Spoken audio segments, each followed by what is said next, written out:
Indah terang surya, indah sinar bulan, alam bintang yang megah. Jauh lebih indah Yesus terangmu di sorga dan di dunia.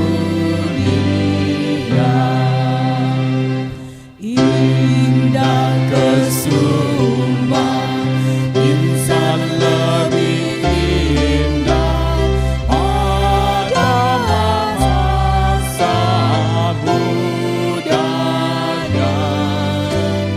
Bunga layu, insan berlalu, Yesus kekal selamanya.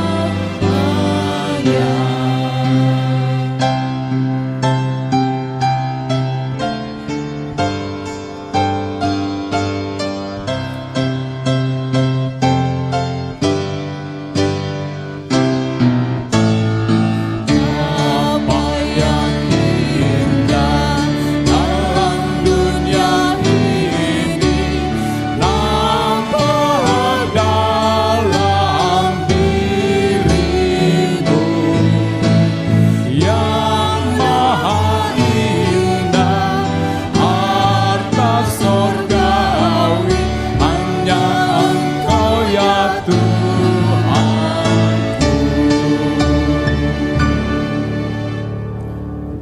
Jemaat Tuhan, mari kita tahbiskan ibadah kita di pagi hari ini dengan satu pengakuan bahwa pertolongan kita adalah di dalam nama Tuhan yang menjadikan langit dan bumi serta memelihara seluruh ciptaannya.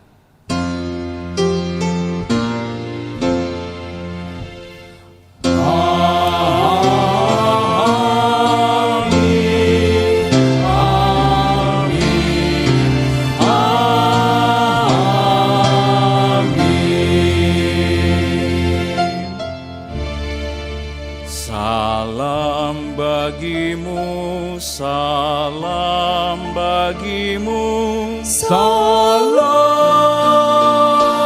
salam. Damai Tuhan besertamu. Salam, salam.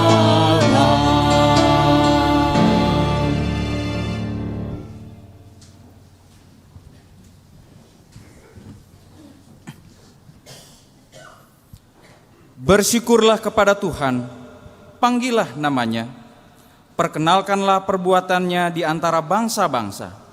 Bernyanyilah baginya, bermazmurlah baginya, percakapkanlah segala perbuatannya yang ajaib. Bermegahlah di dalam namanya yang kudus, biarlah bersuka hati orang-orang yang mencari Tuhan.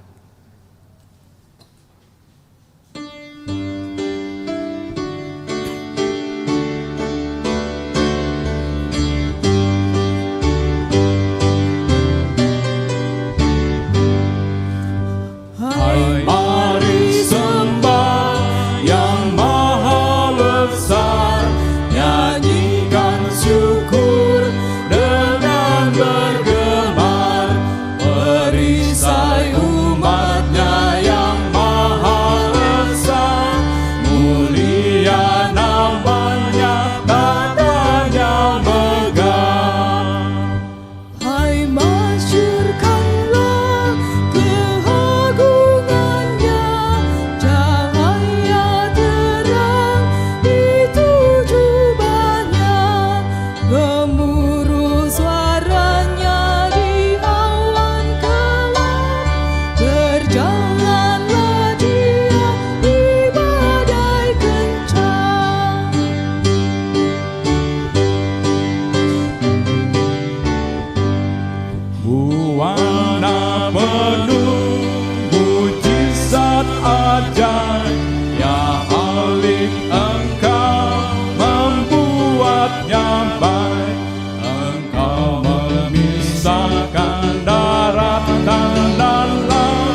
Jemaat Tuhan, Tuhan Yesus bersabda, "Marilah kepadaku semua yang letih lesu dan berbeban berat, Aku akan memberi kelegaan kepadamu."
Meski tak layak diriku, tetapi karena darah-Mu dan karena Kau memanggilku, ku datang Yesus padamu.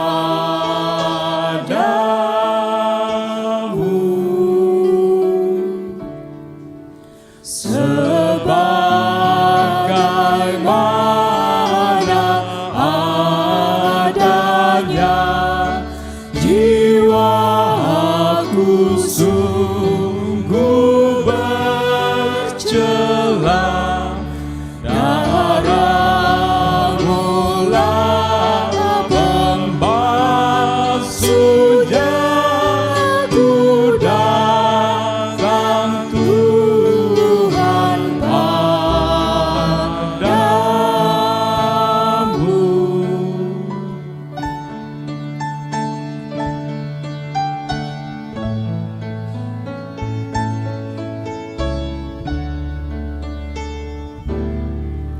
Terombang-ambing bergelut, gentar di kancah Kemelut. Ya anak domba Allahku, ku datang kini padamu.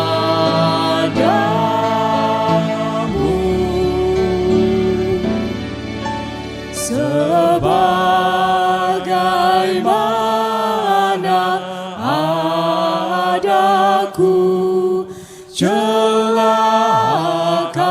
buta dan keluh, segala apa yang perlu ku dapat dalam dirimu.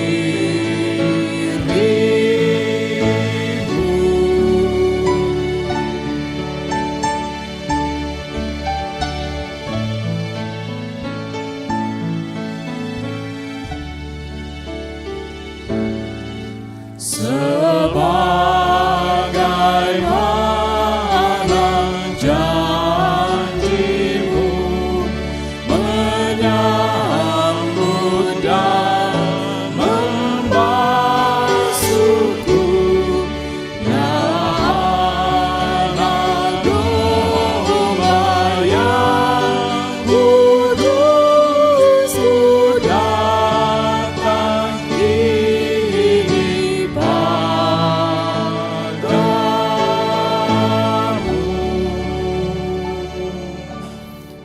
mari kita bangkit berdiri. Bersukacitalah sebab Allah telah mengampuni dosa-dosa kita. Firman Allah dalam Roma pasal 8 ayat pertama dan kedua berkata demikian. Demikianlah sekarang tidak ada penghukuman bagi mereka yang ada di dalam Kristus Yesus. Roh yang memberi hidup telah memerdekakan kamu dalam Kristus dari hukum dosa dan hukum maut. Demikianlah berita anugerah dari Allah. Syukur kepada Allah.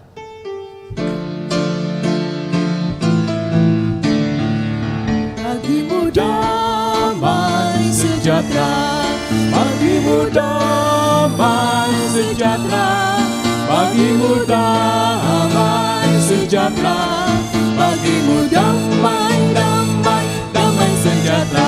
Avenu shalom aleichem, avenu shalom aleichem, avenu shalom aleichem, avenu shalom, shalom, shalom aleichem. Bagimu damai sejahtera, bagimu damai sejahtera, bagimu damai sejahtera, bagimu damai, damai, damai sejahtera.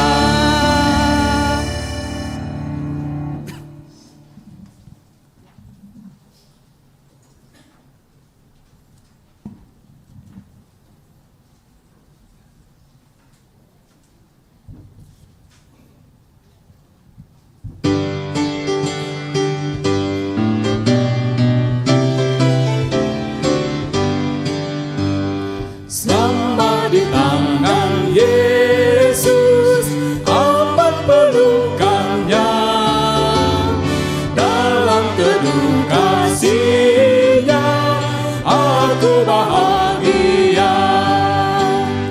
Lagu merdu malaikat olehku terdengar, dari negeri mulia damai sejahtera.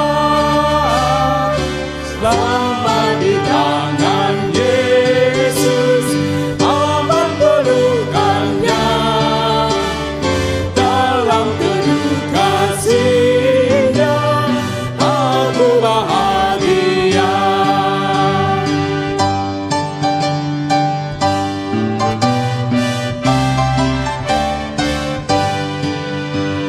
Selama di tangan Yesus, aku tentram penuh. Dosa pun dan cobaan jauh dari diriku. Duka, cemas dan bimbang, kuasanya tak tertahan. Goda dan air mata akan segalanya. Selama di tangan Yesus, amat pelukannya, dalam teduh kasih-Nya, aku bahagia.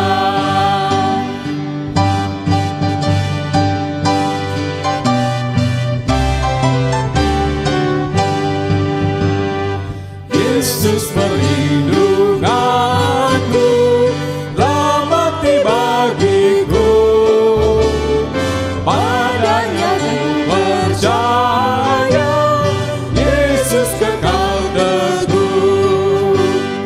Biar bertabah hati, ku menantikannya, sampai harinya tiba dan fajar mereka.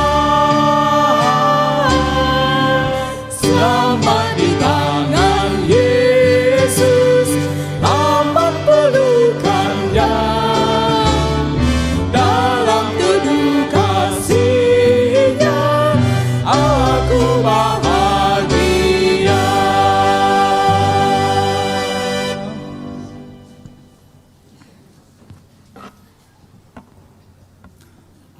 Kolintang Gloria dengan pujian pelangi kasih-Nya akan memuji Tuhan.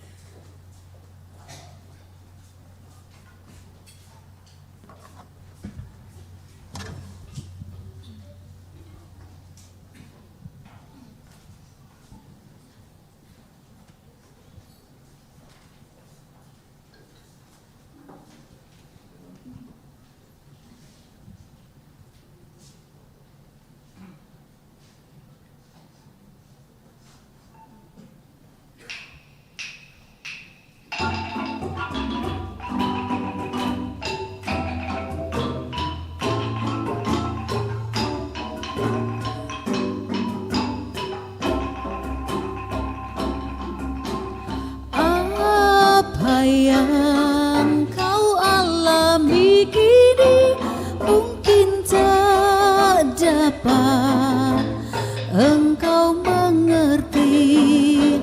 Satu hal tanamkan di hati, indah semua yang Tuhan beri. Tuhanmu tak akan memberi ular beracun pada yang minta roti.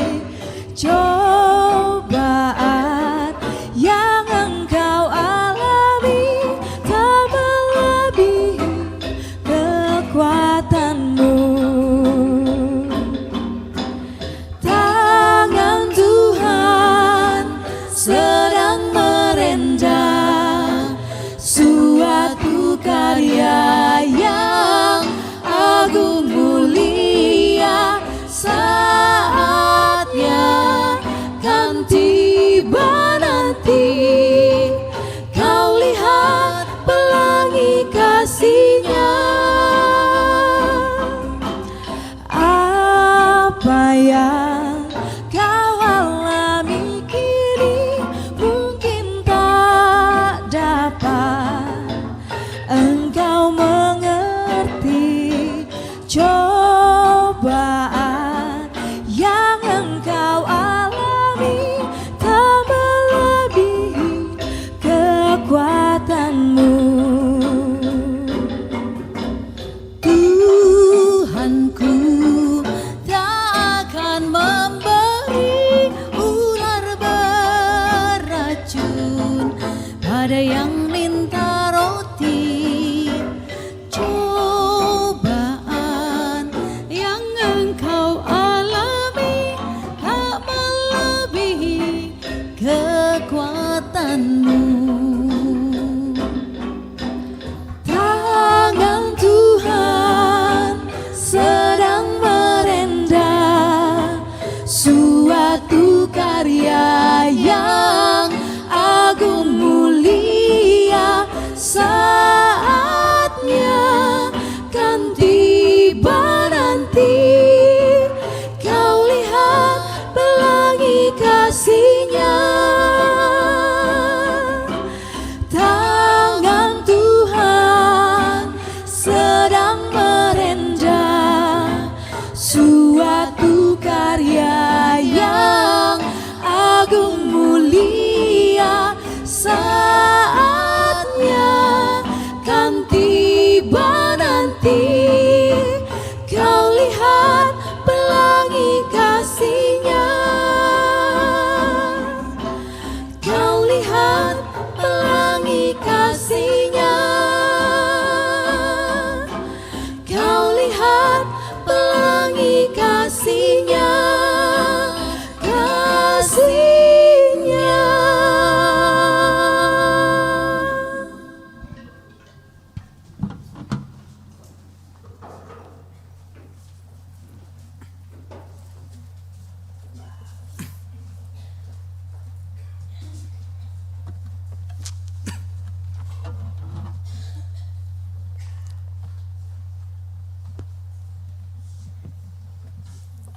Puji dan kemuliaan bagi nama Tuhan, dan biarlah itu juga boleh menjadi berkat bagi kita yang mendengarkan.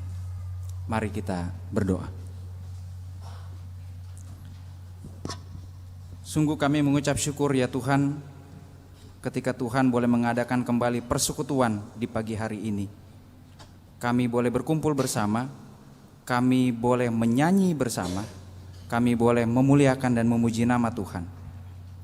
Dan saat ini ya Bapa, kami hendak merenungkan akan firman Tuhan. Kami hendak belajar tentang apa yang telah tertulis di dalam kitab suci. Dan biarlah itu juga boleh menjadi berkat bagi kami ketika kami mengarungi kehidupan persekutuan kami di tempat ini. Berikanlah kepada kami pengertian yang baik, berikanlah kepada kami hikmat-Mu ya Bapa, supaya kami boleh mengerti dan memahami apa yang sebentar akan kami baca dan merenungkan bersama-sama. Tuhan juga kiranya mau memberkati hamba-Mu yang akan menyampaikan firman. Berkatilah lidah dan bibirnya, sehingga hanya firman Tuhan yang boleh ia sampaikan dan boleh menjadi berkat bagi kami semua. Terima kasih Bapa, ampuni dosa dan salah kami. Dalam nama Tuhan Yesus Kristus kami berdoa. Amin.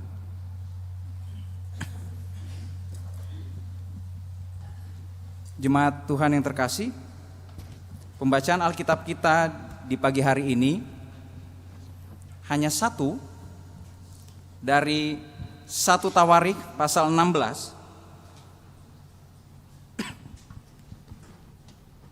1 Tawarik pasal 16 ayat 23 sampai dengan ayat 36. 1 Tawarik pasal 16 ayat 23 sampai ayat 36. Demikian firman Tuhan.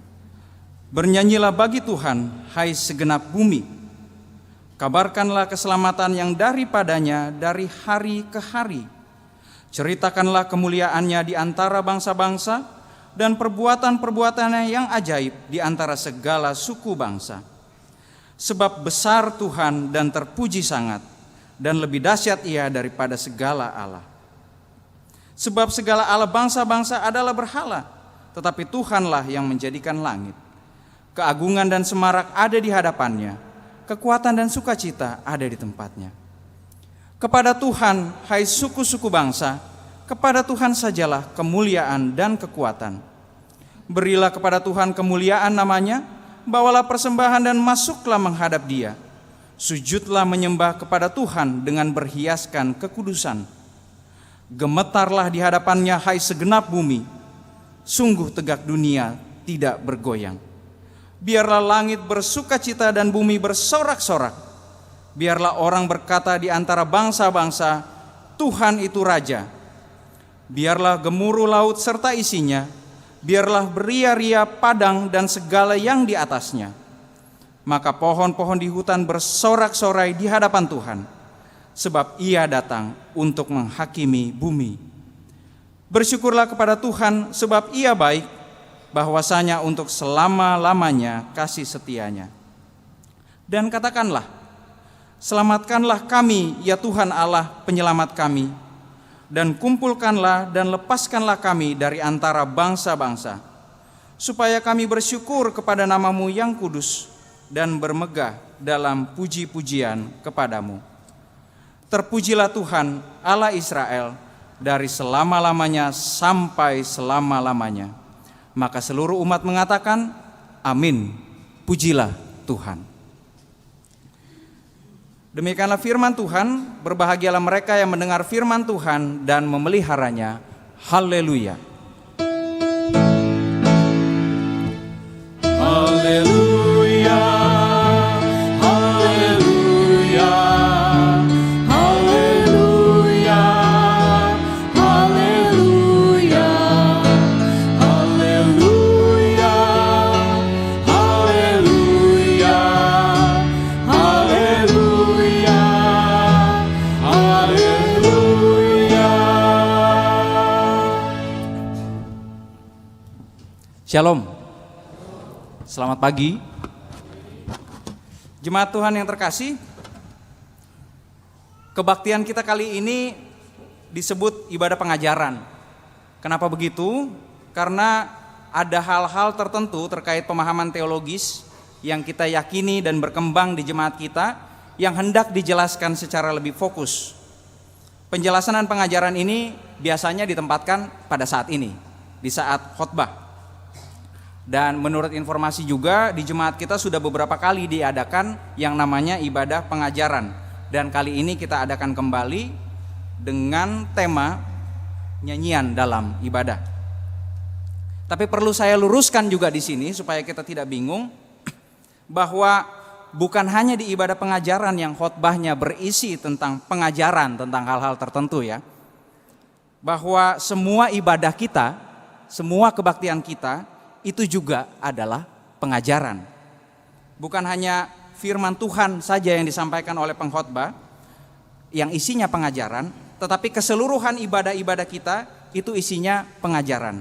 Jadi pengajaran itu bukan hanya ada di saat ini, tapi sudah kita lakukan di setiap minggunya. Nah, ibadah kali ini merupakan salah satu dari rangkaian ibadah yang berisi pengajaran itu. Dan kali ini kita akan fokus membahas tentang nyanyian jemaat, nyanyian dalam ibadah, lagu-lagu yang biasanya kita nyanyikan di dalam peribadahan kita.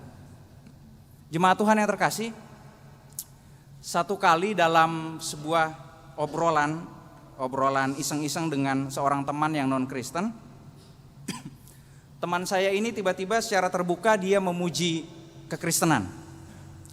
Dia ngomong begini, dia berkata bahwa Kristen adalah agama yang punya banyak nyanyian. Secara jujur dia mengakui itu bahwa agama Kristen adalah agama yang punya dan kaya sekali akan nyanyian.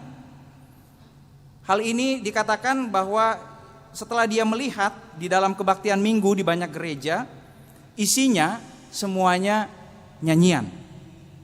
Dari awal masuk ke pertengahan hingga akhir dari ibadah selalu ada nyanyian yang dinyanyikan. Nah, Bapak Ibu pernah datang ke kebaktian minggu atau menemukan kebaktian di mana tidak ada nyanyian sama sekali? Pernah? Nggak ada ya. Saya sendiri juga secara pribadi belum pernah menemukan kebaktian tanpa nyanyian. Lalu kemudian seorang bapak reformasi gereja namanya Martin Luther, dia mengatakan bahwa gereja yang sejati adalah gereja yang bernyanyi. Apa artinya? Artinya Martin Luther memahami bahwa tidak ada gereja yang tanpa nyanyian. Semua gereja di seluruh dunia harus menggaungkan nyanyian di dalam ibadahnya, dan nyanyian itu dinyanyikan oleh seluruh umat yang mengikuti ibadah. Dan apa yang Martin Luther yakini itu juga kita lakukan sampai dengan saat ini. Gereja kita penuh dengan nyanyian ya. Sampai khotbah saja sudah sekitar 4 lagu yang kita nyanyikan.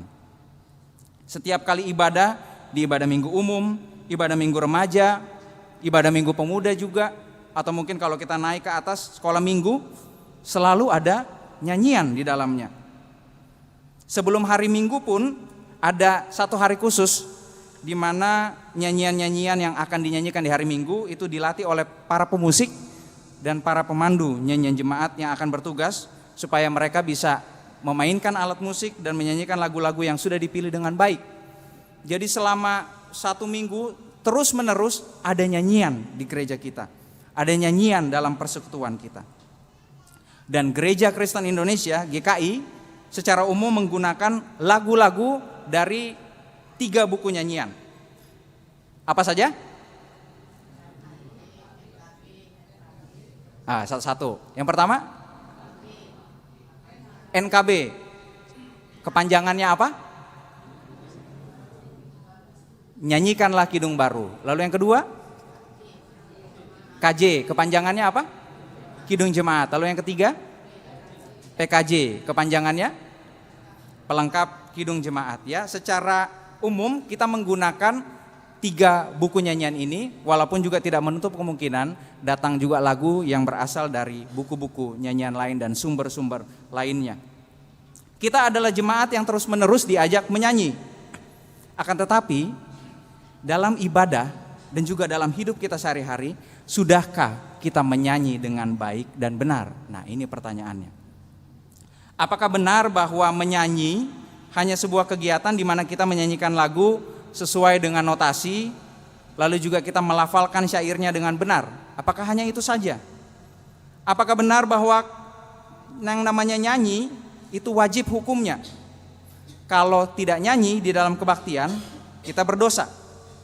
Atau bahkan mungkin justru sebaliknya, apakah benar jika orang yang sering menyanyi, dia akan mendapatkan berkat yang lebih daripada orang yang tidak bernyanyi? Apakah benar bahwa dalam setiap ibadah terkait dengan nyanyian, cukuplah kita untuk memiliki pemain musik yang baik dan mahir, lalu juga punya pemandu nyanyian jemaat yang punya suara dan kemampuan yang berkualitas baik, maka nyanyian akan menjadi baik? Apakah hanya sekedar itu saja? Jemaat yang terkasih dalam Tuhan, kita akan melihat tentang apa itu nyanyian jemaat. Nyanyian jemaat secara sederhana ya nyanyian yang dinyanyikan oleh jemaat bersama-sama, bukan sendiri-sendiri. Nyanyian jemaat adalah nyanyian yang dinyanyikan bersama-sama oleh seluruh jemaat, bukan sendiri-sendiri. Dalam bacaan kita tadi, Raja Daud memerintahkan Asaf serta seluruh kelompoknya untuk menyanyi di hadapan tabut perjanjian. Mari kita lihat di ayat 7. Ya, tadi bacaan kita dimulai dari ayat 23, tapi saya mengajak kita untuk melihat di ayat 7. Saya bacakan bagi kita sekalian. Kemudian pada hari itu juga, maka Daud untuk pertama kali menyuruh Asaf dan saudara-saudara sepuaknya menyanyikan syukur bagi Tuhan. Daud memerintahkan Asaf beserta seluruh kelompoknya untuk menyanyi bagi Tuhan.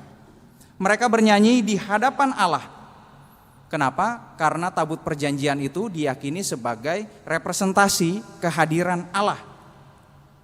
Nah, dari sinilah kemudian tradisi menyanyi bersama untuk memuji Tuhan dimulai dari Raja Daud dan Asaf. Di dalam ayat-ayat sebelumnya bahkan dikatakan bahwa nyanyian-nyanyian ini diiringi oleh beberapa orang pemusik. Kita baca bersama di ayat 5 dan 6. Kepala ialah Asaf dan sebagai orang kedua ialah Zakaria. Lalu Yeyel, Semiramot, Yehiel, Matika, Eliab, Benaya, Obed-Edom, dan Yeyel yang harus memainkan gambus dan kecapi, sedang Asaf harus memainkan ceracap. Jadi di awal ketika kita diajak menyanyi oleh Raja Daud, sudah ada yang mengiringi. Walau memang pada saat itu tidak semua orang punya hak untuk menyanyi. Hanya orang-orang terpilih saja yang boleh menyanyi. Dalam hal ini di bacaan kita adalah orang-orang Lewi, kaum Lewi. Tradisi menyanyi bersama lalu kemudian diteruskan sampai di gereja mula-mula, lalu berlanjut terus sampai gereja di abad pertengahan sekitar abad ke-15. Tapi dari abad pertama sampai dengan abad ke-15 tetap dibatasi.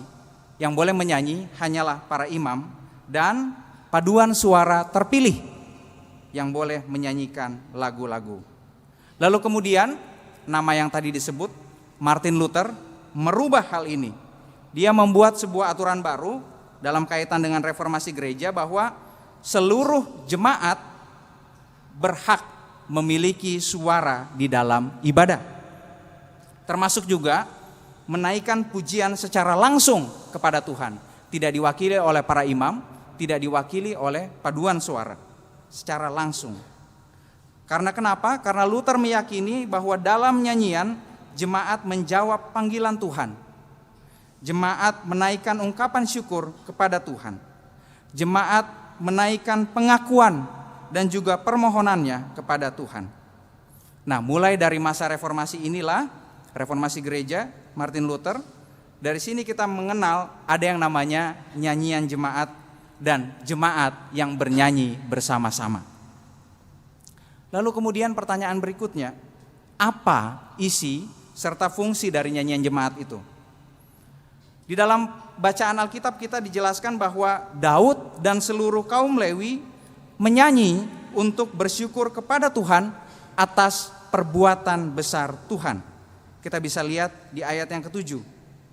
Lalu nyanyian juga digunakan oleh Daud untuk memuji Tuhan. Yang pertama tadi untuk bersyukur kepada Tuhan atas perbuatannya. Yang kedua digunakan Daud untuk memuji Tuhan. Kita bisa lihat di situ dikatakan bahwa Tuhan itu raja, Tuhan itu agung, Tuhan itu kuat, Tuhan itu maha mulia. Lalu kemudian yang ketiga, nyanyian juga menjadi sebuah alat pemberitaan. Kita dapat lihat di ayat 23 dan ayat 24. Bernyanyilah bagi Tuhan hai segenap bumi, kabarkanlah keselamatan yang daripadanya dari hari ke hari. Ceritakanlah kemuliaannya di antara bangsa-bangsa dan perbuatan-perbuatannya yang ajaib di antara segala suku bangsa. Nyanyian memiliki fungsi sebagai alat pemberitaan. Udah berapa tuh? 1, 2, 3 ya. Lalu kemudian yang keempat, nyanyian memiliki fungsi sebagai wujud tekad dari umat. Kita lihat bersama di ayat 36. Terpujilah Tuhan Allah Israel dari selama-lamanya sampai selama-lamanya. Hal ini menunjukkan bahwa bangsa Israel akan memuji Tuhan dari dulu, sekarang, sampai selama-lamanya. Itu tekadnya mereka. Lalu kemudian nyanyian juga memiliki fungsi sebagai doa. Kita dapat baca bersama di ayat 29 dan ayat 35. Ayat 29 di situ dikatakan, bawalah persembahan dan masuklah menghadap Dia, menjumpai Tuhan. Kita berjumpa dengan Tuhan di dalam doa. Lalu kemudian di ayat 35, selamatkanlah kami ya Tuhan Allah. Kata-kata ini biasanya kita sampaikan di dalam doa. Ampunilah kami, tolonglah kami, selamatkanlah kami ya Tuhan penyelamat kami. Permohonan isinya. Betapa kayanya isi dan fungsi dari nyanyian itu sendiri. Lalu kemudian hal yang penting untuk kita refleksikan saat ini adalah, apakah kita semua yang ada di tempat ini sudah menyadari apa yang kita nyanyikan selama ini? Apakah kita sudah menyadari bahwa nyanyian itu menjadi alat pemberitaan, alat mengungkap syukur, alat untuk berdoa, menjadi wujud tekad dari kita? Apakah kita sudah menyadari hal ini? Atau jangan-jangan kita hanya menganggap bahwa kalau tidak ada nyanyian, ya kebaktian kita nggak rame. Lalu kemudian kita mulai masuk ke dalam rutinitas menyanyi. Banyak sekali jemaat gereja-gereja saat ini, termasuk juga Gereja Kristen Indonesia, yang sepertinya tidak begitu memahami lagi isi dan fungsi dari nyanyian jemaat. Sehingga akhirnya ya sudah dapat dipastikan ya hasilnya, menyanyi itu menjadi satu kegiatan yang rutin. Dan akan tiba saatnya di satu titik akan merasa jenuh, merasa bosan dengan nyanyian-nyanyian yang ada, dan ujung-ujungnya menyalahkan. Siapa yang disalahkan? Biasanya yang pertama, lagu-lagunya gak enak nih, lagunya jadul kalau kata anak muda sekarang. Zaman dulu, ini udah bukan jadul lagi ya. Bayangkan lagu ini berasal dari abad-abad 15, abad-abad 14 bahkan, atau bahkan juga ada yang berasal dari abad-abad ke-10.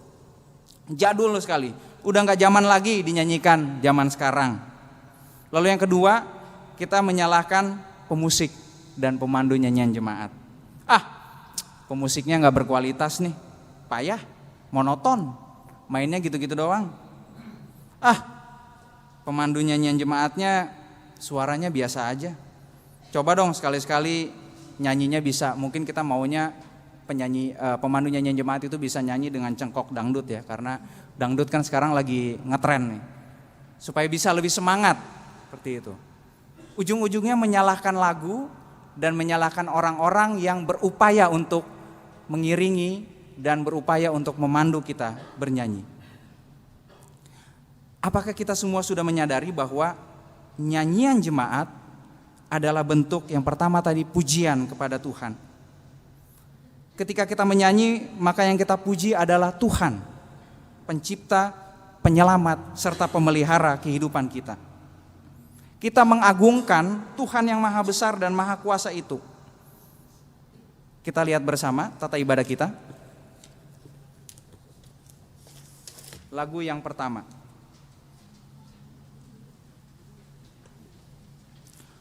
Tuhanku Yesus, Raja Alam Raya. Tuhanku Yesus, Raja Alam Raya. Ya. Di sini kita memuji Tuhan dengan mengatakan bahwa ya Tuhan Yesus, Engkau adalah Raja Alam Raya. Engkau adalah Allah, tapi Engkau juga adalah manusia. Dalam nyanyian kita memuji Tuhan. Lalu apakah kita semua selama ini menyadari bahwa nyanyian jemaat adalah satu bentuk syukur kita atas penyertaan Tuhan dan pemeliharaan Tuhan? Nyanyian kita sesungguhnya adalah tanda syukur dan terima kasih kita kepada Tuhan. Kita bersyukur, ada begitu banyak nyanyian yang mengungkapkan tentang syukur dan terima kasih dari umat yang telah diselamatkan, yang telah disertai, yang sudah disembuhkan, yang sudah diberkati. Apakah kita menyadari akan hakikat nyanyian sebagai ungkapan syukur itu? Lalu kemudian apakah kita menyadari bahwa nyanyian kita adalah satu bentuk pemberitaan tentang Tuhan Allah dan karyanya di tengah-tengah dunia, tentang Tuhan Yesus dan karya keselamatan yang Ia anugerahkan bagi kita, lalu juga pemberitaan tentang Roh Kudus yang memampukan kita untuk terus berkarya dan menyatakan kabar baik itu. Lalu kemudian apakah kita menyadari bahwa dalam nyanyian-nyanyian jemaat kita memanjatkan doa kepada Tuhan. Kita memohon kepadanya dalam setiap lirik yang kita nyanyikan. Satu lagu lagi yang sudah kita nyanyikan. Meski tak layak diriku, tetapi karena darah-Mu, ya. Ada doa kita mengatakan bahwa kita tidak layak ya Tuhan, tapi aku yakin dan percaya karena darah Tuhan, Tuhan sudah menyelamatkan aku. Lalu kemudian apakah kita menyadari bahwa di dalam setiap nyanyian kita terkandung satu tekad untuk senantiasa memuliakan Tuhan dan hidup di dalam terang-Nya, serta juga jangan lupa menjadi berkat bagi sesama. Sebuah lagu, jika padaku ditanyakan apa akan ku sampaikan pada dunia yang penuh penderitaan, kan ku sampaikan kabar baik pada orang-orang miskin, pembebasan bagi orang yang ditawan. Luar biasa. Mengandung tekad dari kita bahwa kalau aku ditanya aku mau ngapain, aku akan menyampaikan kabar baik kepada siapa? Kepada orang-orang yang miskin, kepada orang-orang yang ditindas, kepada orang-orang yang lemah. Aku harus berbuat sesuatu bagi mereka. Apakah kita menyadari bahwa dalam nyanyian kita terkandung hal itu? Atau jangan-jangan selama ini hal ini menjadi kabur bagi kita. Kita nyanyi pun hanya demi, ya kalau datang ke kebaktian, demi dilihat orang lain lah. Paling enggak kita cuap-cuap, kelihatan bahwa kita bisa nyanyi. Kan katanya semua orang Kristen bisa nyanyi ya. Masa sih orang Kristen gak bisa nyanyi? Ya udahlah kita nyanyi aja. Atau mungkin kita takut supaya jangan ditegur oleh majelis jemaat atau bahkan pendeta. Karena di bangku jemaat kita hanya mengatupkan mulut, gak ikut nyanyi.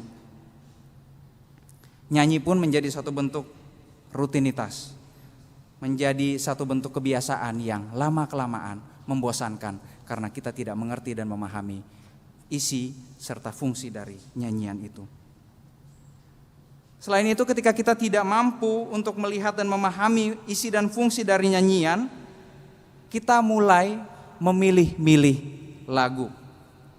Kita mulai melihat lagu yang satu lebih baik dari lagu yang lainnya. Hal yang paling sering terjadi sekarang ini adalah penilaian dari banyak orang Kristen bahwa lagu-lagu yang digunakan oleh gereja kita, Gereja Kristen Indonesia, semuanya membosankan. Lalu kemudian orang-orang sering bilang, lagu-lagu kamu tidak ada luapan roh di dalamnya. Lagu-lagu yang kamu nyanyikan gak bisa membuat roh kita naik dan berjumpa dengan Tuhan. Padahal lagu-lagu yang kita gunakan adalah lagu-lagu yang amat sangat baik, yang penuh dengan satu muatan teologis yang amat sangat kaya. Kenapa? Karena di dalam kidung jemaat, di dalam pelengkap kidung jemaat, di dalam nyanyikanlah kidung baru dan buku-buku nyanyian lain yang kita gunakan di dalam ibadah, isinya tidak melulu hanya tentang kasih Allah yang tak berkesudahan, atau juga hanya tentang kupuji namamu ya Tuhan, atau juga hanya tentang aku menyenangkan hati Tuhan, atau juga hanya tentang Allah kita heran dan besar, atau juga hanya tentang haleluya, haleluya, haleluya, atau juga hanya tentang jiwaku melayang membumbung tinggi di angkasa, atau juga hanya tentang aku anak raja, atau juga hanya tentang bersorak-sorak di dalam Tuhan. Melulu lagu-lagu kita tidak hanya soal itu saja. Gereja, terutama Gereja Kristen Indonesia, wajib bersikap terbuka dalam menerima dan menyampaikan firman Tuhan di dalam setiap nyanyian-nyanyian. Kenapa? Karena tema-tema yang ada di dalam Alkitab, sumber pengajaran kita kan di area Alkitab ya. Tema-tema yang ada dalam Alkitab itu tidak seragam, gak semuanya sama, gak semuanya haleluya, gak semuanya kasih Allah yang tak berkesudahan, gak semuanya aku mau menyenangkan hati Tuhan. Setiap kitab memiliki isi yang berbeda. Dan isi Alkitab ini yang kemudian menginspirasi terciptanya lagu-lagu ini. Alkitab tidak hanya berisi pujian tentang kebesaran Tuhan, tapi Alkitab juga berbicara secara utuh tentang manusia dan segala permasalahannya di dunia. Tentang pergumulan terdalam dari setiap orang. Bahkan juga Alkitab mengatakan secara jelas tentang kesendirian. Kita bisa lihat bersama di Mazmur 22, di situ dikatakan bahkan, Allahku, Allahku, mengapa engkau meninggalkan aku?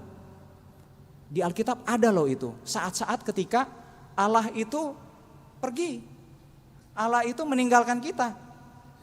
Tapi mengapa lagu-lagu yang kita nyanyikan melulu hanya soal Allah yang ada selalu di samping kita, Allah yang selalu ada di belakang kita, mendorong kita, mengangkat kita, Allah yang mempermudah kita. Bahkan kitab Ayub secara jelas berbicara tentang ketidakadilan.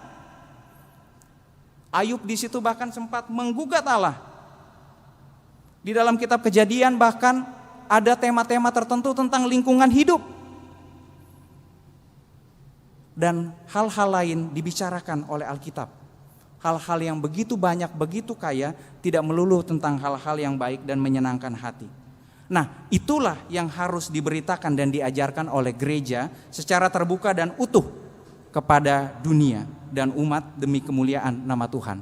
Dan itu dilakukan di dalam nyanyian jemaat. Nyanyian kita sungguh kaya, begitu kaya. Lalu kemudian ada juga mungkin di antara kita yang bertanya, kenapa sih kita harus menyanyikan lagu-lagu dari abad-abad yang lalu? Kenapa kita tidak nyanyi lagu-lagu yang dibuat di abad 20 dan abad 21 saja? Kan kayaknya lebih pas, lebih enak, lebih masuklah dengan kita. Karena memang nyanyian jemaat, lagu-lagu yang kita nyanyikan dari abad-abad yang lalu, ini menjadi satu jembatan antara gereja-gereja di masa lalu dan teologinya dengan gereja kita pada saat ini. Jadi nyanyian-nyanyian dari abad 17, 18, 19, 20 ini menjadi satu jembatan. Ini menjadi satu catatan sejarah gereja. Bahwa gereja kita juga tidak merupakan satu organisme yang terputus dari gereja pada masa lalu. Gereja kita ada karena gereja di masa lalu. Apa yang kita yakini, yang kita pahami saat ini, itu berasal dari pandangan-pandangan yang muncul di masa lalu juga.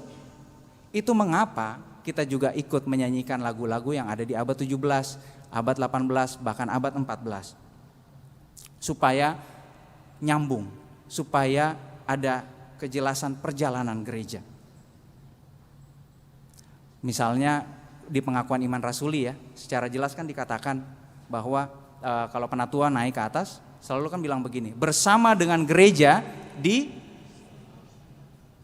masa lalu, masa kini dan masa depan dan akan datang, marilah kita bersama mengikrarkan. Nah, hal itu juga yang kita lakukan dalam nyanyian-nyanyian kita.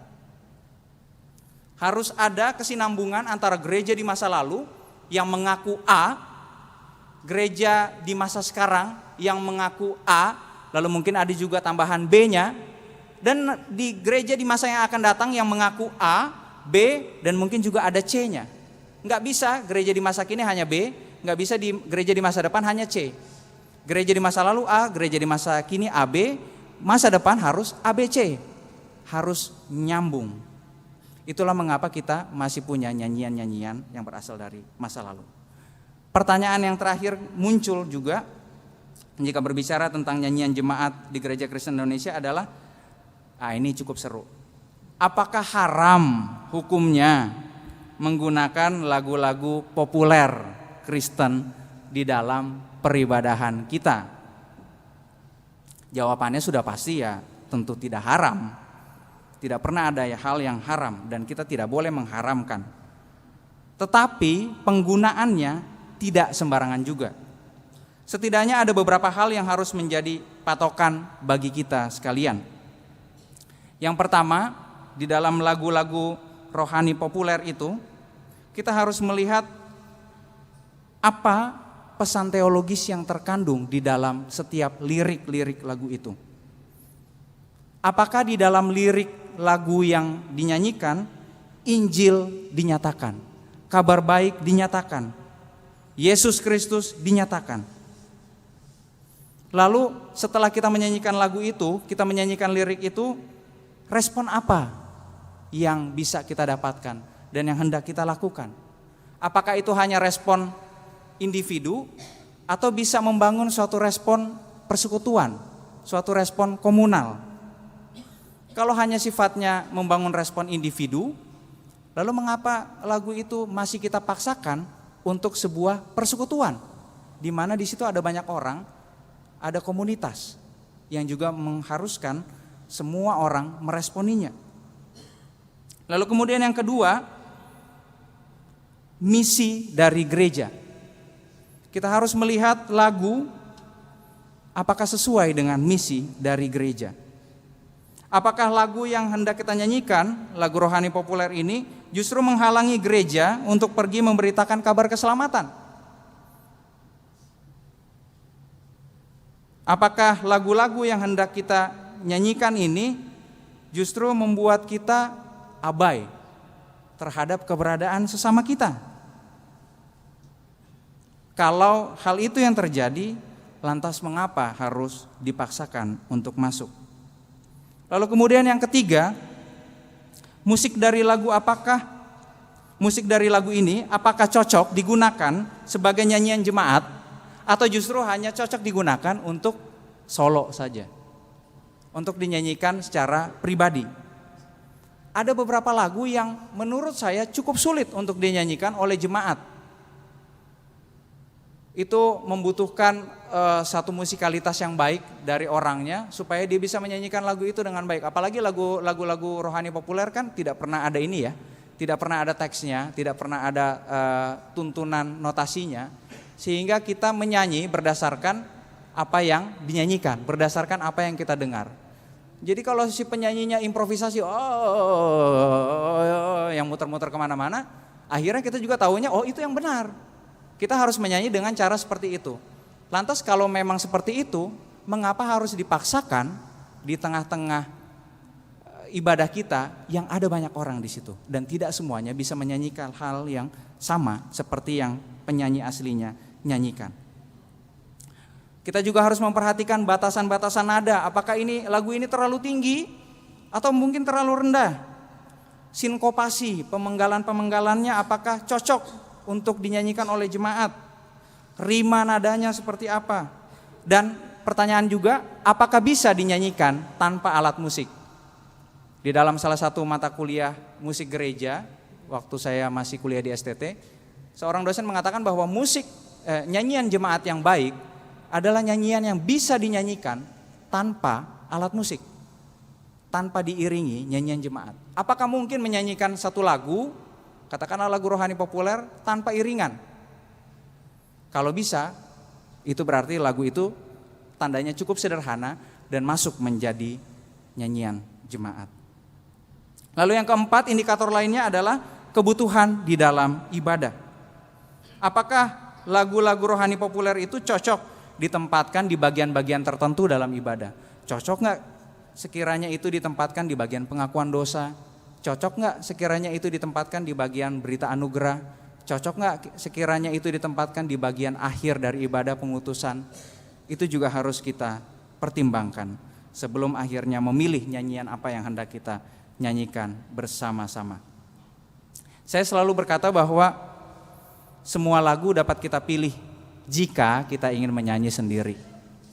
Tapi karena kita bernyanyi bersama dengan jemaat, nyanyian jemaat itu di awal dijelaskan adalah nyanyian yang dinyanyikan bersama-sama, maka ada aturan bersama yang harus dipenuhi oleh nyanyian-nyanyian itu.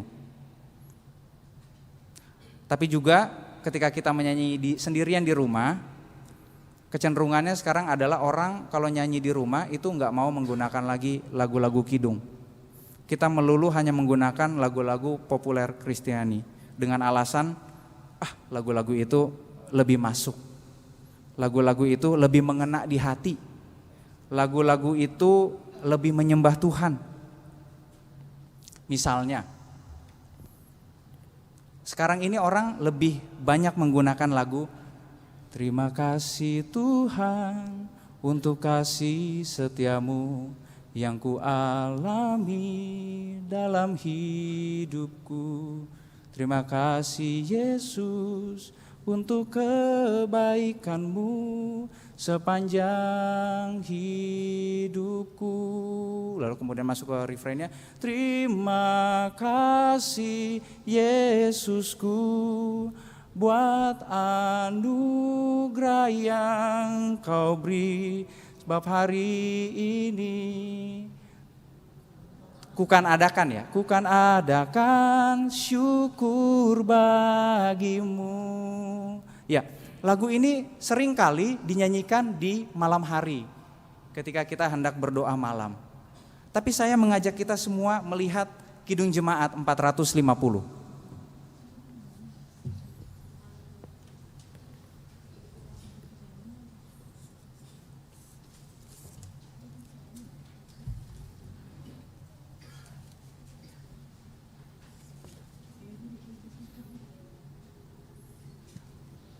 Mari kita nyanyikan bersama-sama.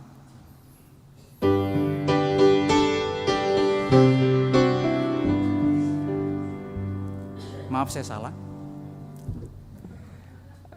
Tuhanku bila hati kawanku.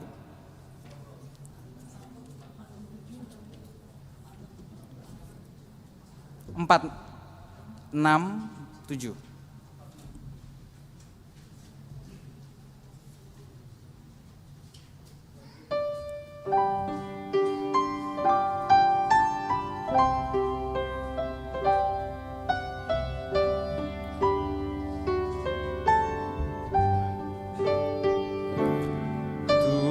Tuhanku bila hati kawanku terluka oleh tingkah ujarku dan kehendakku jadi panduku, ampunilah.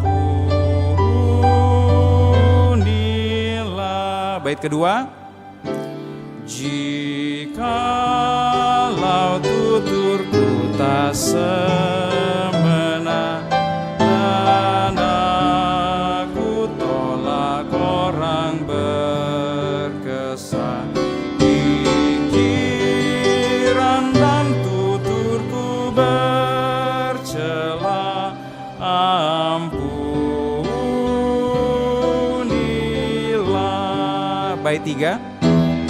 Dan hari ini aku bersembah serta padamu Bapa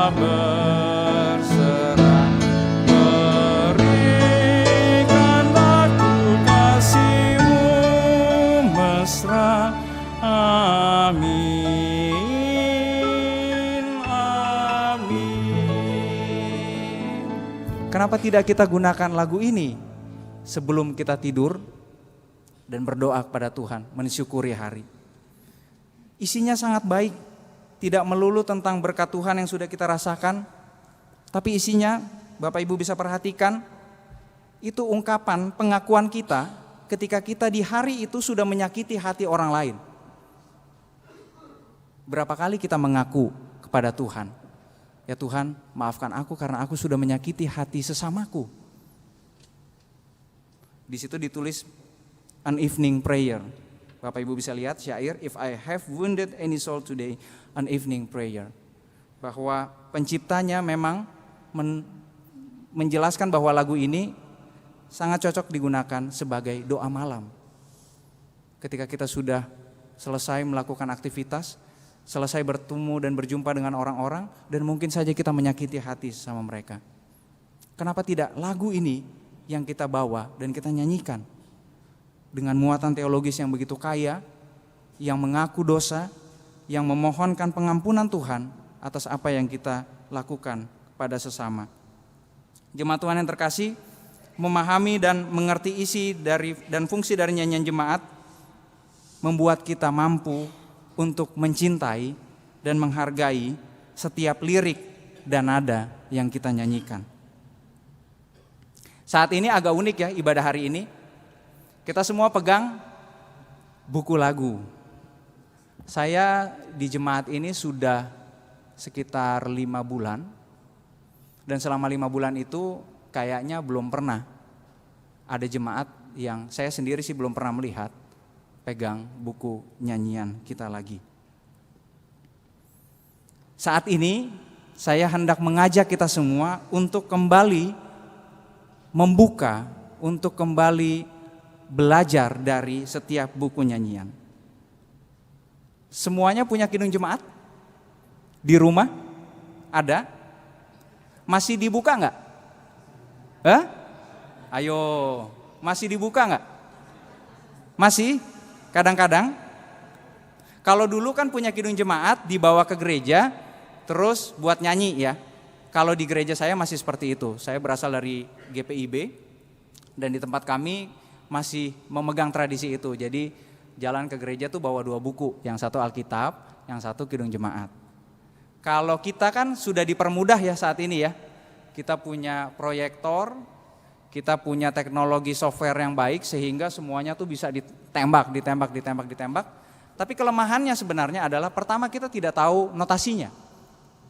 Kita hanya menduga-duga gitu ya dari apa yang dinyanyikan oleh pemandu nyanyian jemaat. Kita hanya menduga-duga dari apa yang dimainkan oleh para pianis dan organis.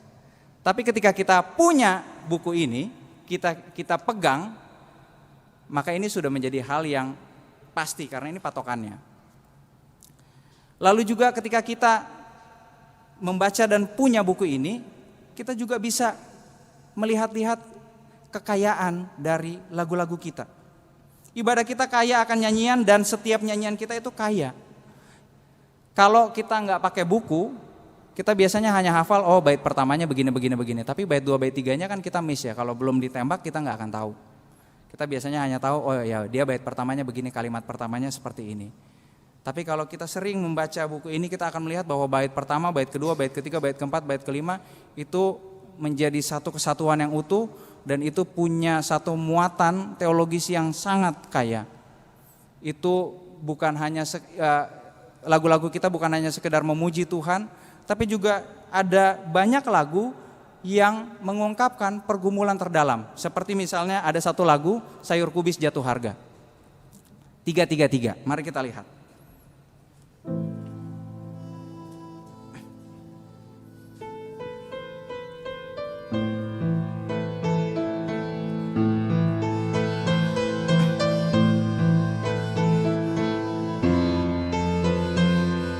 Kita nyanyi sama-sama ya.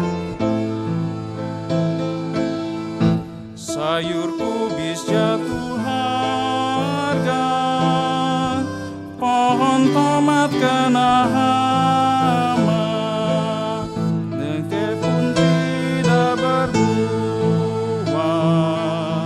'Cause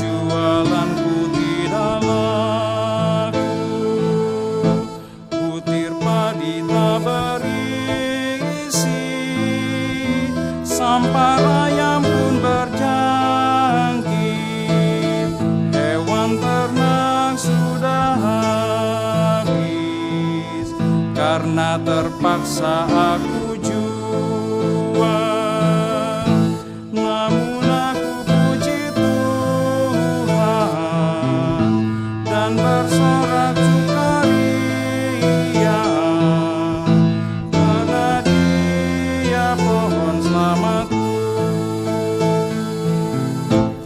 Kepadanya ku percaya, aku tidak akan jatuh. Tuhan Allah kekuatanku. Pertama kali lihat mungkin rasanya lucu ya, apa ini lagu sayur kubis gitu kan.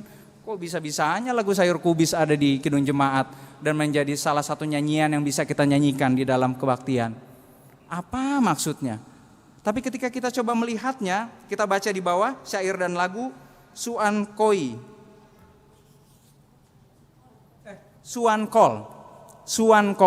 ya.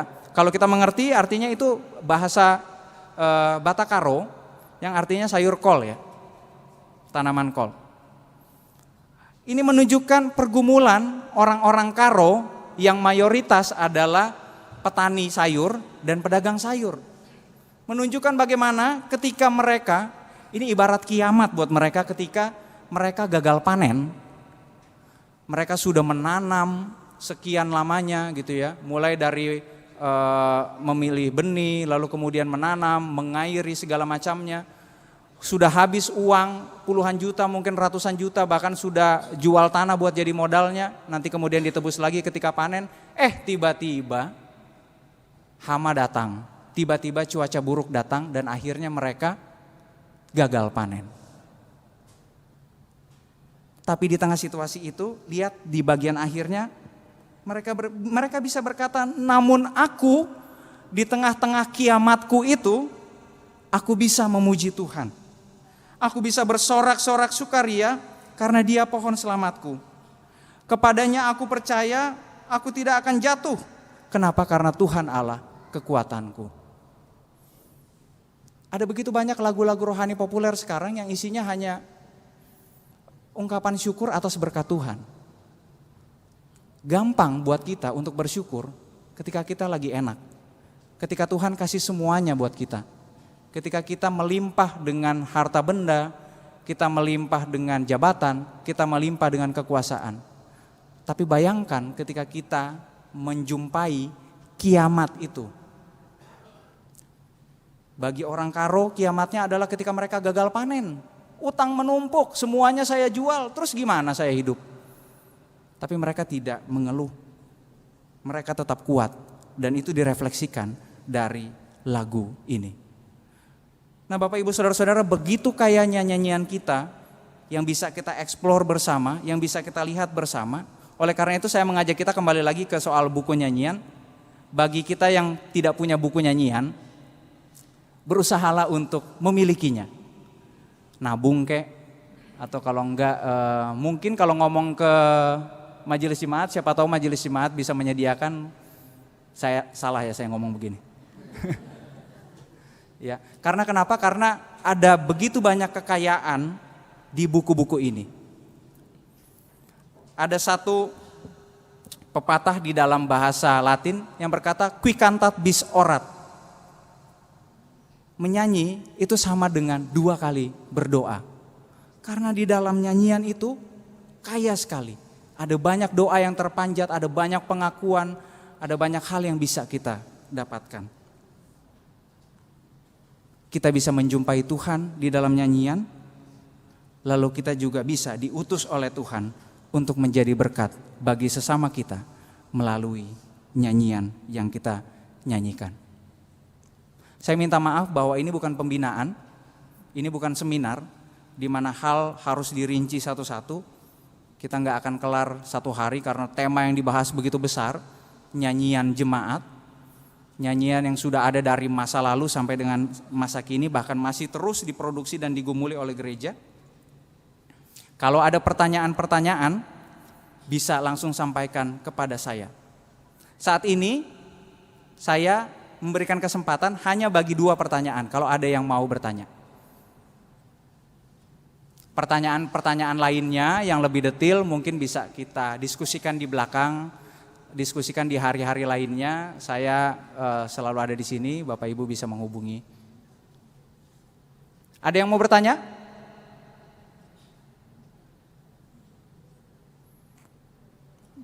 Dari sebelah kanan kita, Pak Arwinto. Silakan Pak.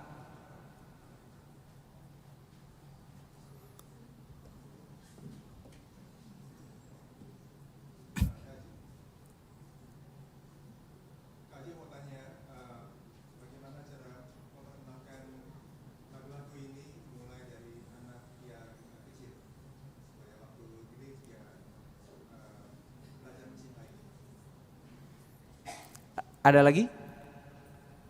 Pertanyaan terakhir.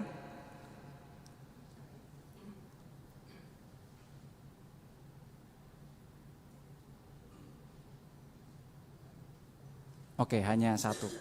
Jawabannya ya tentu saja ketika kita ingin memperkenalkan lagu-lagu ini kepada anak kecil ya kita harus kenal dulu ya lagu-lagu yang mau diperkenalkan itu. Kita harus kenal, kita harus tahu apa isi lagunya dan juga kita harus tahu bagaimana cara menyanyikannya. Yayasan Musik Gereja punya satu buku yang dikhususkan untuk anak-anak namanya Kidung Ceria. Kidung Ceria itu sebagian besar ada juga di Kidung Jemaat atau ada juga di pelengkap Kidung Jemaat. Nah dari buku kecil ini itu kita bisa mengajarkan anak untuk menyanyi satu lagu yang isinya tuh begitu kaya. Ada satu lagu yang saya selalu ingat dari Kidung Ceria, judulnya Semua Yang Tercipta. Semua yang tercipta, hai alam semesta, dan nama Tuhan dan puji kasih-Nya, matahari, bulan, bintang, burung-burung, ikan-ikan, semua yang tercipta. Seluruh marga satwa di kira-kira seperti itu. Lagu ini kan sangat kaya ya. Lagu ini sangat kaya dibandingkan kita hanya mengajarkan King Kong badannya besar. Ya, udah gitu aneh lagi. King Kong badannya besar tapi aneh kakinya pendek. Nah lebih aneh lagi si bebek, lehernya panjang kakinya pendek. Ya. Kalau mau mengajarkan tentang binatang, kenapa enggak kita bawa lagu ini ke anak-anak? Semua yang tercipta, hai alam semesta, matahari, bulan, bintang, ada burung, ada ikan. Ini semua Tuhan loh yang menciptakan. Nah seperti itu, maka kita juga sebagai orang tua, kita juga perlu untuk mengetahui lagu-lagu ini, kekayaan lagu-lagu kita, lalu kemudian kita ajarkan kepada anak-anak kita. Ya, kalau bukan kita yang mengajarkan mereka ya siapa lagi gitu ya. Jangan-jangan mereka hanya lebih kenal lagu-lagu rohani populer gitu. Sekarang ini sudah mulai ada proyek bagaimana bisa supaya anak-anak muda mengemas lagu-lagu yang sudah ada supaya lebih masuk ke dalam kehidupan muda mereka gitu ya. Entah mungkin di situ sudah mulai diperkenalkan penggunaan drum, penggunaan alat musik elektronik seperti bass, gitar ya. Tapi tetap menggunakan lagu-lagu himne. Misalnya lagu Setiamu Tuhanku itu dinyanyikan oleh anak-anak muda dengan menggunakan alat musik full band. Hal-hal seperti itu tidak tabu, tapi kita juga harus tahu bagaimana cara mengemasnya. Jangan juga lagu-lagu rohani ini dibuat lagu yang hingar-bingar ya. Sampai akhirnya orang ketika menyanyikannya dia ingat, oh kemarin saya dugem lagunya model kayak begini. Nah itu bahayanya.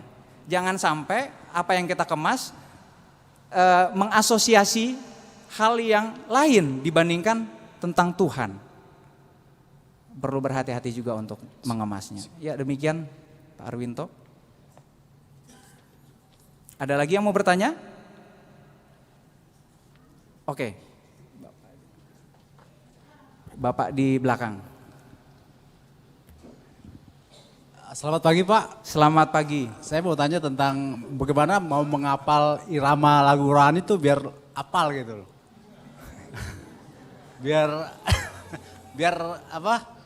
Berritme dalam hati kita gitu. Iya. Ya kuncinya hanya satu Pak, harus sering dinyanyikan ya. Saya juga tidak bisa menghafal lagu-lagu. Seperti tadi ya, banyak sekali saya cuma karena saya juga nggak bisa menghafal seluruh lagu yang jumlahnya ribuan ini, terus liriknya saya hafal satu-satu. Tapi kalau satu kali menyanyikan mungkin oh ya sudah tahu ini ritmenya seperti apa, nadanya seperti apa. Nada pun juga saya kalau tanpa melihat buku saya pasti juga salah-salah. Makanya cara terbaik adalah kita punya, sehingga ketika kita ragu kita bisa cek dan kita bisa nyanyikan. Seperti itu.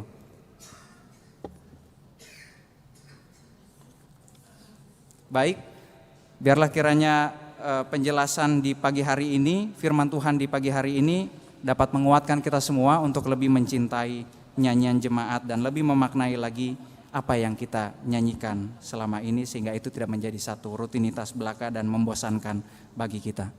Tuhan memberkati kita, segala kemuliaan hanya bagi Tuhan. Amin.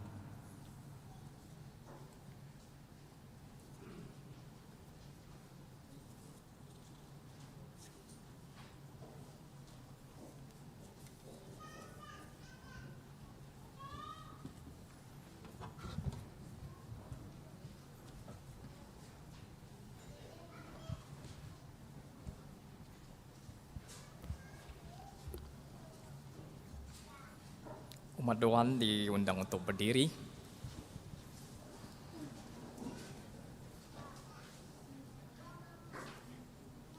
Umat Tuhan, marilah kita bersama dengan umat Allah di masa lalu, masa kini, dan masa depan, mengingat janji baptis dan bersama mengaku.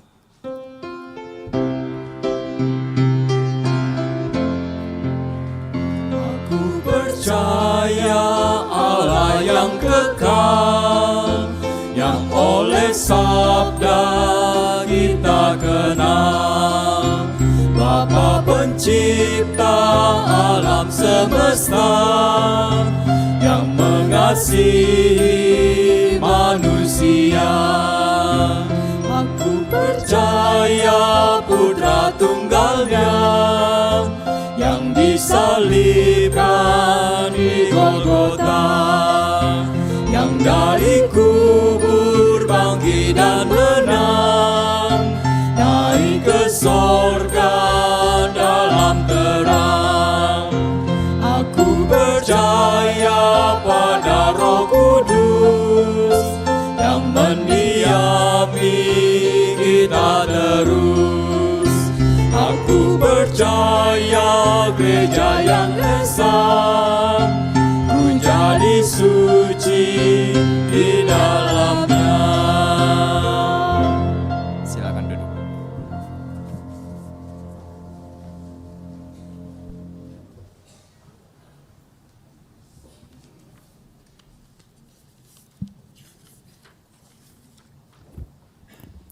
Jemaat Tuhan, mari kita bersama menaikkan syafaat kita. Bapa dalam surga, kami sungguh bersyukur untuk persekutuan kami di saat ini, untuk firman-Mu yang boleh kami renungkan dan dengarkan bersama-sama. Biarlah ya Tuhan, kami boleh lebih mencintai lagi akan kekayaan teologis yang kami miliki di dalam nyanyian-nyanyian kami. Kami lebih memahami kembali bagaimana cara kami harus menyanyikannya, apa isi dan apa fungsi dari nyanyian-nyanyian itu, sehingga nyanyian-nyanyian ini boleh kami hidupi di dalam kehidupan kami berjemaat. Kami menyanyi dengan bersukacita, kami menyanyi berasal dari dalam hati kami. Kami bernyanyi semata-mata demi kemuliaan nama Tuhan. Bukan hanya agar kami terlihat bisa menyanyi, bukan hanya agar orang melihat kami sebagai orang Kristen yang menyanyi, tapi kami mau menyanyi bagi Tuhan. Kuatkan kami dan mampukanlah kami ya Tuhan. Kami juga berdoa bagi para pencipta dan penulis lagu-lagu yang telah berefleksi, yang telah bersama-sama dengan kami menuliskan pengalaman imannya, dan itu kami nyanyikan. Berikanlah kepada mereka kekuatan, berikanlah kepada mereka kesehatan, berikan kemampuan bagi mereka yang masih ada hingga saat ini untuk terus mencipta lagu-lagu, sehingga kami bisa menyanyikan lagu-lagu yang begitu kaya dengan baik. Kami berdoa ya Tuhan bagi para pegiat-pegiat musik juga yang ada di dalam setiap gereja. Biarlah kiranya Tuhan memberkati mereka, memberkati pelayanan yang mereka lakukan. Para pianis, organis, pemandu nyanyian jemaat, Tuhan berkati mereka semuanya, sehingga mereka pun mampu untuk melayani Tuhan dan memberkati jemaat melalui permainan yang mereka mainkan, melalui suara-suara yang mereka berikan. Terima kasih Bapa dalam surga atas semuanya ini. Segala hormat hanya bagi nama Tuhan. Bapa dalam surga, kami saat ini berdoa ya Tuhan bagi jemaat kami. Kami berdoa bagi persekutuan kami, biarlah kiranya Tuhan senantiasa pelihara. Tuhan mau tumbuhkan senantiasa cinta kasih di antara kami, supaya kami boleh merasa saling memiliki di dalam persekutuan ini. Kami berdoa ya Tuhan, biarlah kiranya kami sebagai satu jemaat Tuhan tidak hanya menjadi penonton yang duduk di belakang, tapi kami mau terlibat aktif dalam setiap kegiatan persekutuan, pelayanan, serta kesaksian yang dilakukan oleh jemaat kami. Tuhan memberi kepada kami begitu banyak berkat, Tuhan memberi kepada kami talenta dan kemampuan kami masing-masing, dan itu mau kami gunakan hanya bagi hormat dan kemuliaan nama Tuhan saja. Kami berdoa bagi majelis jemaat beserta juga dengan pendeta jemaat yang telah Tuhan pilih, panggil dan tempatkan bagi kami. Biarlah kiranya Tuhan memberikan kepada mereka kerendahan hati ketika mereka melayani Tuhan, karena hanya Tuhan saja yang mereka layani dan bukan bagi kepentingan diri mereka dan hormat diri mereka masing-masing. Terima kasih Bapa dalam surga, kami juga berdoa bagi setiap program yang hendak dijalankan, biarlah kiranya itu semua boleh terlaksana sesuai dan seturut dengan kehendak Tuhan. Kami berdoa bagi semua komisi dan badan pelayanan, biarlah kiranya Tuhan mau memberkati para pengurusnya, orang-orang yang telah bekerja keras di dalam badan-badan pelayanan ini, biarlah kiranya Tuhan mau memberkati mereka. Terima kasih Bapa dalam surga, kami saat ini berdoa ya Bapa bagi pergumulan pribadi kami masing-masing. Kami berdoa ya Tuhan, biarlah kiranya Tuhan sendiri yang mengetahui, Tuhan sendiri yang akan menjawab setiap pergumulan-pergumulan kami sesuai dengan kehendak Tuhan. Dan lebih daripada itu ya Tuhan, kami memohon kekuatan daripada Tuhan untuk kami mampu melewati setiap pergumulan yang ada dalam kehidupan kami. Dan biarlah kami boleh melewatinya dengan penuh ungkapan syukur kepada Tuhan. Bapa dalam surga, kami juga berdoa bagi bangsa negara kami, biarlah kiranya Tuhan mau memberkati pemerintahan kami. Tuhan kiranya mau memberi kerendahan hati kepada mereka dan satu kesadaran bahwa mereka melayani banyak orang dan bukan demi kepentingan diri mereka pribadi atau demi golongan mereka masing-masing. Dan biarlah mereka boleh memimpin dengan baik, dengan penuh kebijaksanaan dan terlebih takut akan Tuhan. Kami berdoa ya Tuhan saat ini bagi gereja-gereja di seluruh dunia, biarlah kiranya Tuhan mau memberkati pelayanan dan kesaksian yang dilakukan oleh gereja-gerejamu yang ada di seluruh dunia. Berkatilah para pelayanan yang terlibat di dalamnya. Tuhan memberi kekuatan dan kemampuan bagi mereka semua untuk melayani. Kami berdoa ya Bapa di saat ini bagi kami sekalian yang berbahagia, yang berulang tahun selama seminggu ini. Biarlah Tuhan pertambahan usia yang Tuhan berikan boleh menjadi satu bentuk syukur bagi kami, dan kami boleh melihat hari-hari kehidupan kami sebagai satu anugerah Tuhan, dan kami mau mengisinya dengan melakukan hal-hal yang baik, yang berkenan bagi Tuhan, dan juga menjadi berkat bagi sesama kami. Kami berdoa bagi jemaat kami yang sakit. Tuhan kiranya mau datang pada mereka yang sakit. Tuhan kiranya mau menjenguk mereka. Tuhan kiranya mau menolong mereka, memberikan kekuatan kepada mereka di dalam proses pemulihan mereka masing-masing. Kami berdoa bagi setiap pengobatan yang mereka lakukan, biarlah itu boleh menjadi alat Tuhan di dalam memberi kesembuhan bagi mereka. Berkati pula keluarga yang senantiasa mendampingi mereka. Tuhan memberikan kekuatan, kesabaran bagi mereka untuk mendampingi saudara-saudara kami yang terbaring lemah dan sakit. Kami juga berdoa bagi jemaat kami yang berduka, biarlah kiranya Tuhan memberikan penghiburan yang sejati yang daripada Tuhan. Terima kasih Bapa dalam surga, ada banyak hal yang hendak kami minta daripadamu, tapi Engkau lebih mengetahui keberadaan kami masing-masing. Ampunilah segala dosa dan salah kami ya Bapa, dan doa kami yang jauh dari sempurna ini hanya mau kami sempurnakan di dalam satu nama, Tuhan Yesus Kristus yang adalah Tuhan dan Juru Selamat kami yang hidup, yang telah mengajar kami berdoa bersama-sama. Bapa kami yang ada di sorga, dikuduskanlah namamu, datanglah kerajaanmu, jadilah kehendakmu di bumi seperti di surga.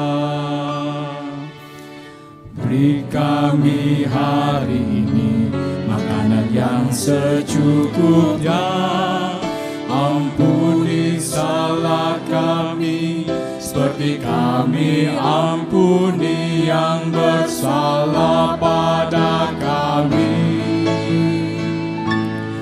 Jangan bawa kami dalam pencobaan, melainkan lepaskan kami dari yang jahat. Sebab Kaulah yang punya kerajaan dan kuasa dan kemuliaan sampai selama-lamanya. Amin. Amin.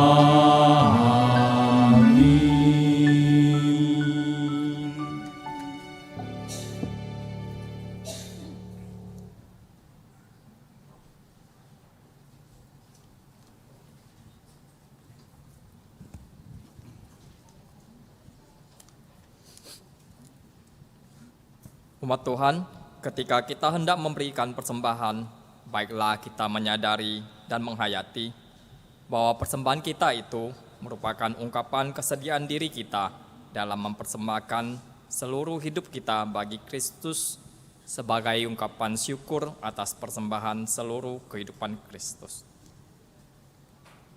Surat Filipi 4:4-7 menasihatkan demikian. Bersukacitalah senantiasa dalam Tuhan. Sekali lagi kukatakan, bersukacitalah. Hendaklah kebaikan hatimu diketahui semua orang. Tuhan sudah dekat. Janganlah hendaknya kamu khawatir tentang apapun juga.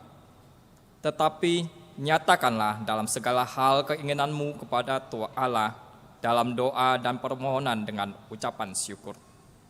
Damai sejahtera Allah yang melampaui segala akal akan memelihara hati dan pikiranmu dalam Kristus Yesus.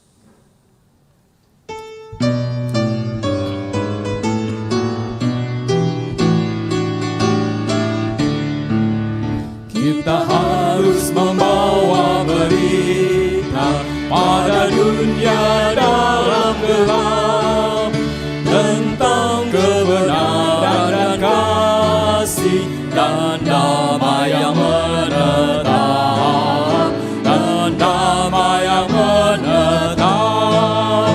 Karena gelap jadi remang pagi dan remang jadi siang terang. Kuasa Kristus kan nyatalah, ramani dan cemerlang. Harus menyanyikan kita, melembutkan hati keras, supaya senjata iblis remuk dan segera lepas, remuk dan segera lepas. Karena gelap jadi remang pagi dan remang jadi siang terang. Kuasa Kristus kan nyatalah, ramani dan cemerlang.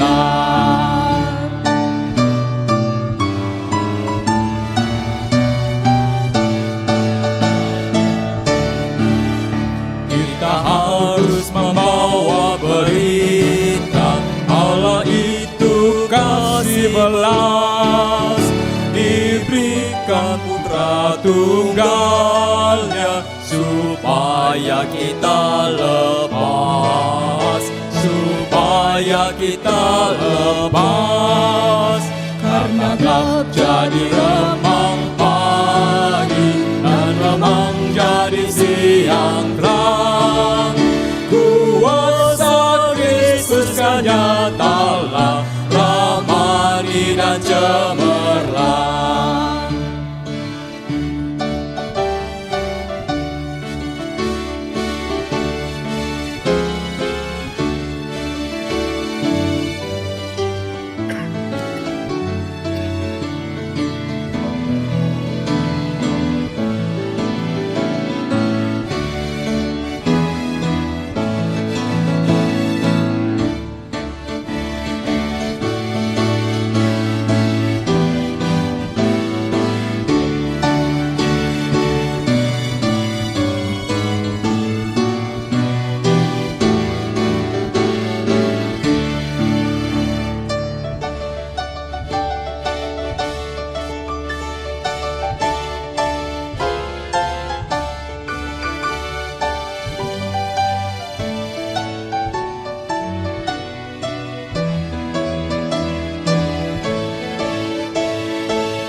Umat diundang untuk berdiri. Kita akan menyanyikan bait keempat bersama-sama.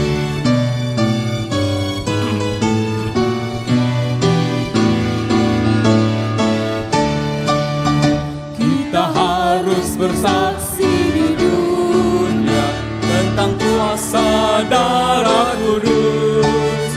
Semoga yang masih sangsi terima sang penebus, terima sang penebus. Karena gelap jadi remang pagi, dan remang jadi siang terang. Kuasa Kristus kan nyatalah, ramani dan cemerlang.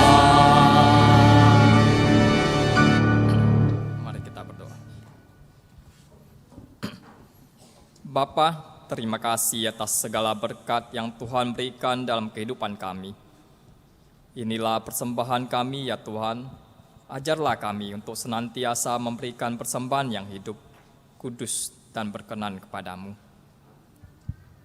Biarlah dengan hikmat-Mu, majelis jemaat dapat mengelola persembahan ini dengan baik dan benar untuk menyatakan kasih-Mu melalui gereja-Mu.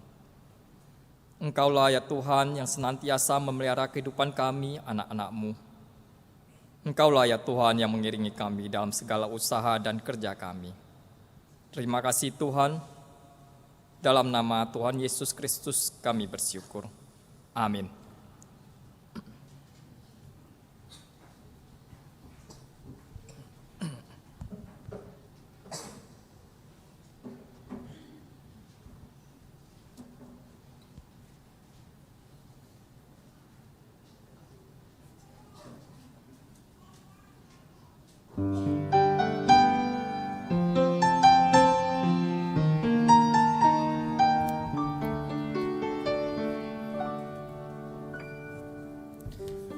Aku Tuhan semesta, cerita-Mu ku dengar.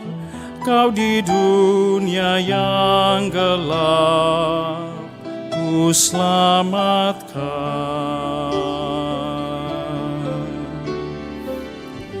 Akulah pencipta terang, malam jadi benderang. Siapakah utusanku membawa terang? Ini aku, utus aku. Ku dengar Engkau memanggilku. Utus aku, tuntun aku. Ku prihatin akan umatku.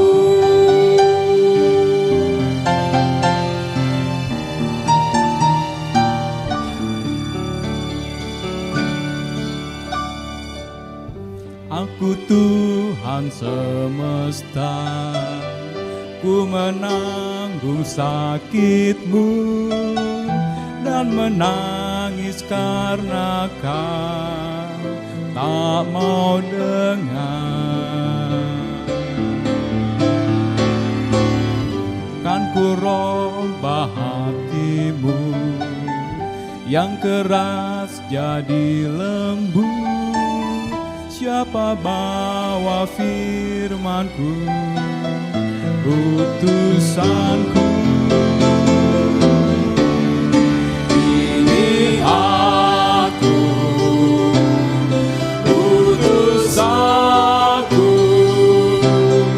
Ku dengar Engkau memanggilku.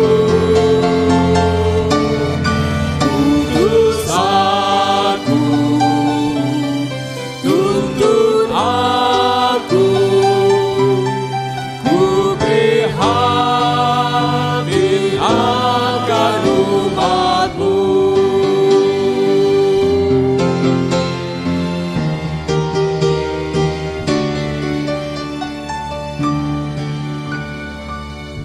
Aku Tuhan semesta, ku melihat yang resah, orang miskin dan lesu, aku jenguk. Aku ingin memberi perjamuan sorgawi. Siapa mewartakannya? Siapakah? Ini aku, utus aku. Ku dengar Engkau memanggilku. Utus aku, tuntun aku. Ku prihatin akan umat-Ku.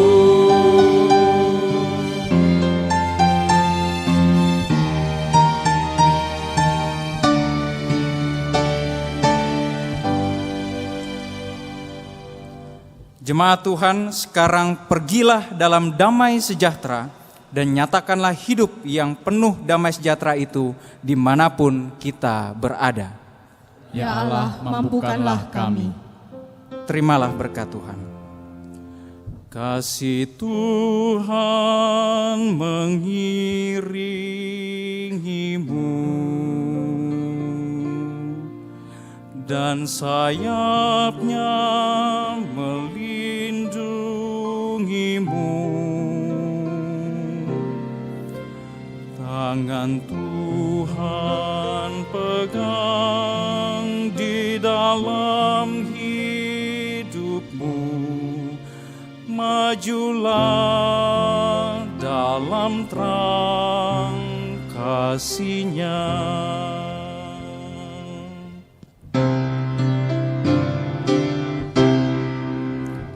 Haleluya, haleluya, haleluya, haleluya, haleluya.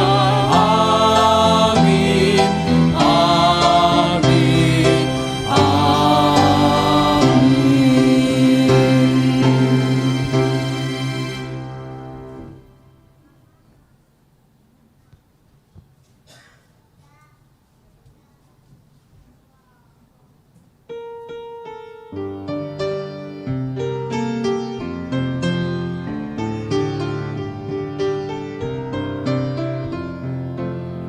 Jika padaku ditanyakan apa akan ku beritakan pada dunia yang penuh penderitaan, kan ku sampaikan kabar baik pada orang-orang miskin, pembebasan bagi orang yang ditawan, yang buta dapat melihat dan yang tertindas dibebaskan. 10 tahun rahmat Tuhan sudah tiba, kerajaan